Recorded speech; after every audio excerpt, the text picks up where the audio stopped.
Dr. Williams, is a hair transplant permanent?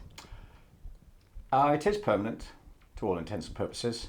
The reason for that is when you perform a hair transplant, you're taking hair that doesn't fall out. You're taking it from the back of the head, which is a region where the hair is permanent.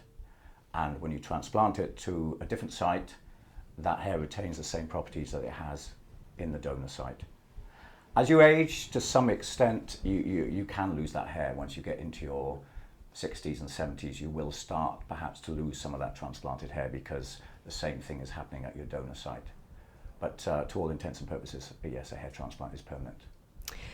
And you hear of people who have had 2, 3, 4 procedures. So why would that be?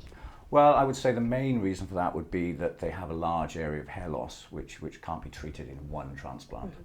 So you do hear of people having 3 or 4 hair transplants to cover a large area, or perhaps they have a second transplant to reinforce the first transplant.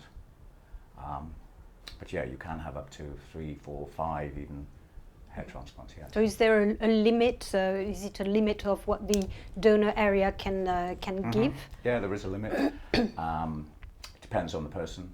All patients are different, but it mainly depends on 2 things. One is the laxity of the scalp, which enables you to take a wider strip if you're performing FUT, and also it depends on the density of the donor hair.